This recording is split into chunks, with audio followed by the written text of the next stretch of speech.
So, I got home at around 11 p.m.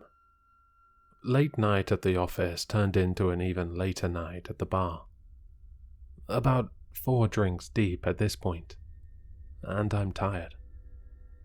Just about ready to fall asleep as I stumble through the doorway.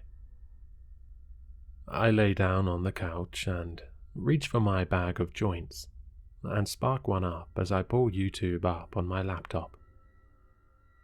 I'm in the middle of watching some luxury cruise tour, close to passing out when I hear the front door open. I sit up and turn my head slightly, just enough to see my roommate coming in. He hangs his jacket in the closet and doesn't say anything, and walks slowly to his room, which is normal enough. I'd been living with him for about 3 months, long enough for me to pick up on most of his tendencies. The guy really doesn't talk unless spoken to, which was far from a problem for me. He also generally kept things clean on his end, never causing much in the way of problems. I really couldn't complain. So I go back to watching YouTube, and about 5 minutes later, I hear the shower in his room turning on. Once again, nothing strange. At this point, I'm watching bare-knuckle boxing highlights with my eyes half open, maybe 1 or 2 minutes away from passing out.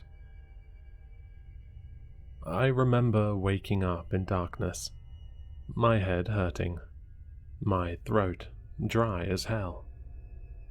I sat up slowly, waiting for the grogginess to settle into something manageable.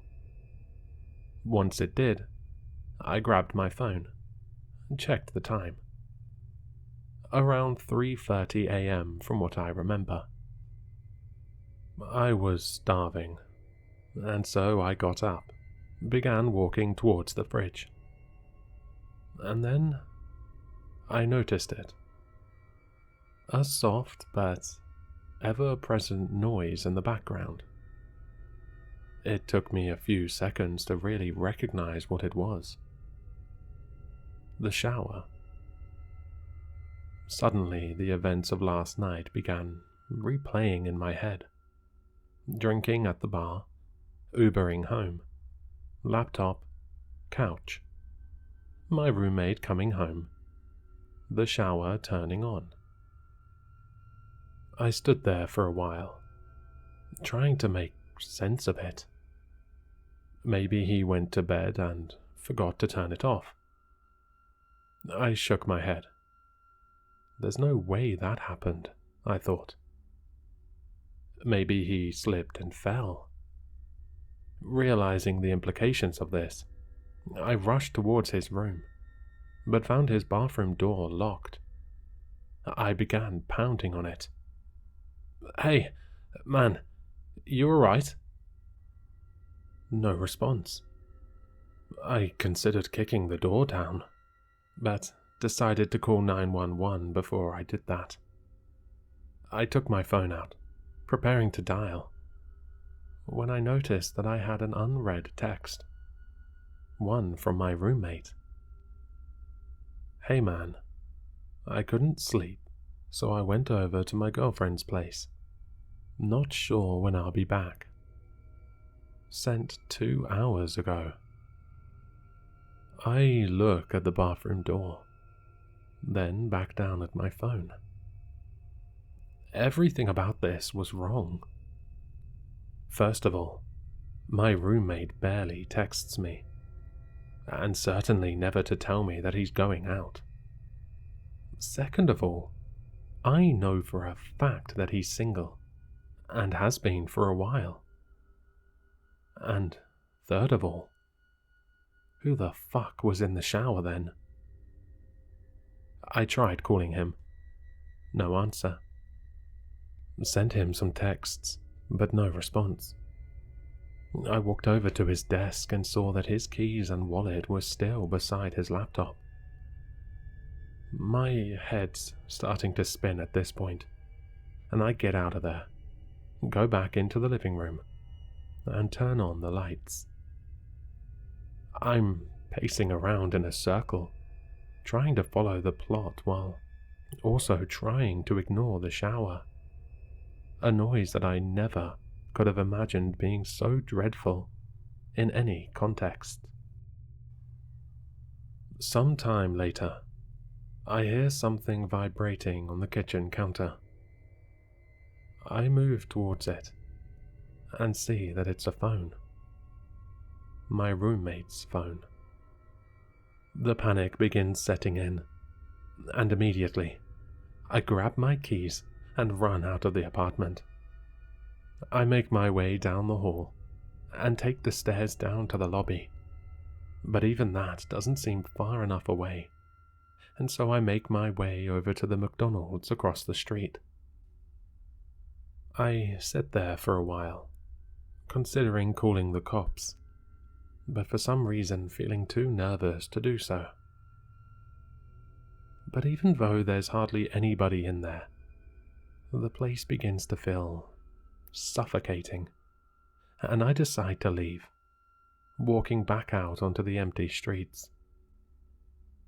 Almost immediately, I get this feeling that I'm being watched, and I feel my gaze drifting up and towards the apartment. Soon, I'm looking at my balcony, and I see someone standing there. A dark figure stood completely straight, stiff to the point where it nearly resembles a mannequin. But it isn't one. If I look closely, I can see it just slightly swaying. I froze in place, my mind hardly able to understand or accept what I was seeing. It's not my roommate. It's too tall. In fact, it's too tall to be anybody I know, its head nearly scraping the bottom of the balcony above. No matter how hard I tried, I couldn't make out any of its details. The darkness and distance may have been enough to explain that away, but there was something about it that drove me towards a different conclusion. That this thing simply possessed no details that could have been observed. That the only element of its composition was that of unadulterated darkness. Of course, my gut instinct was to get the hell away from it, but the voice in my head was telling me that if I were to try and run, this thing would end up following me. I went back into the McDonald's instead, locking myself in the bathroom as I finally dialed 911. I told the operator that somebody had broken into my place, but that I had gotten out of there without them noticing, but that they were still in there. It was the story that most accurately represented the situation, without making me come across as batshit. The operator told me that they'd be sending somebody over, for me to hang tight. I left the bathroom, waiting at the table closest to the exit, until I could see the red and blue lights cutting through the darkness. I went outside to meet the cops, looking up at the balcony to find it empty, though the door to the living room had been left open. They pelted me with a bunch of questions that I found difficult to answer. Is the intruder armed? Do I have any idea who it might be? What are their intentions? I told them I don't know, that I couldn't figure it out, but they just kept on asking. Soon, I was practically yelling at them to go up there and check it out for themselves, and I suppose the terror in my voice was enough for them to begin taking this seriously. They told me to wait by the entrance, and I watched on as they entered the building. I was out there for a long time, growing increasingly anxious at the thought of what they were going to tell me when they came down. A few minutes later, the silence was broken by a single, muffled gunshot. My heart dropped into my stomach, and I continued to wait there, unsure of what to do otherwise. 20 more minutes of silence, and the officers still hadn't come down. Soon I could hear more of them approaching in the distance. Before I knew it, 4 more cop cars had pulled up around me, and the scene had fallen into chaos. Officers shouting over each other and into their radios, more questions being hurled my way, none of which I was able to answer. The next few sequences were mostly a blur, but I remember the building being evacuated, the tenants frightened and confused as they were ushered outside, while the officers became more and more frantic. I remembered hearing more scattered gunshots, some screaming, other noises that were difficult to make sense of. There were a few lapses in my memory after that, but I recall being pushed into the back of a police car. After being driven to the station, I was led into one of the interrogation rooms, where I found 2 nondescript men in suits, waiting for me. They didn't introduce themselves, and immediately went into a series of questions, each one more bizarre than the last. What company was your roommate employed by? What was the nature of his job? How many different people have been inside your apartment since your roommate moved in? Have you ever heard voices inside the apartment from the hours of midnight to 3 a.m.? Voices that did not belong to your roommate? Have you ever seen a circle of people standing outside of the apartment from the hours of midnight to 3 a.m.? People that were exceptionally tall? And one of the most unsettling ones. Have you ever seen somebody standing at the foot of your bed upon waking up between the hours of midnight to 3 a.m., only for them to disappear moments later? If so, do you remember what they looked like? Any distinct features?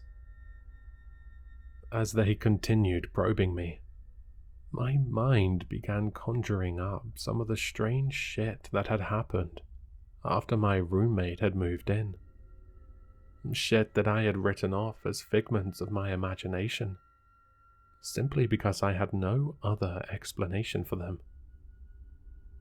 I did hear the voices, always coming from the room next to mine, where my roommate slept. I was always so tired when I heard them, but I do remember it either sounding like a young woman or a man with an extremely deep voice. I could never make out any words. It always sounded like gibberish. And then there was that one time where I went to the bathroom in the middle of the night. Still half asleep, I didn't bother turning the lights on as I entered. But as my eyes began adjusting to the dark, I could have sworn that somebody was already sitting on the toilet. Somebody extremely tall. Of course, when I turned on the lights, nothing was there. It was easy to chalk it up as a product of late-night drowsiness at the time, and I had never really thought about it since. After doing my best to give them useful information, the suits spent a good few minutes taking notes on their phones. Once they were done, they sat up quickly, told me that they'd be in touch before leaving the room. A cop came in a few minutes later and told me that since I couldn't return to the apartment, they would set me up in a nearby hotel until they were able to get the situation under control. and that I should stay put until they gave me a call. "What happened?" I asked him. "What did you guys find up there?" He stared at me for a long time, not as if he were deep in thought, but as if he held deep aversion for what he was considering telling me. Eventually, he just shook his head. "I don't know," he said. "I mean, I really don't know." I nodded, tried to smile, though I'm sure it didn't come across very well. It's the next day now, and I'm in the hotel. Of course, I couldn't sleep. Couldn't really eat. The officer hasn't called me yet. When I try searching up information about the evacuation on the internet, all I can find are articles claiming that it was due to a fire. A fucking fire.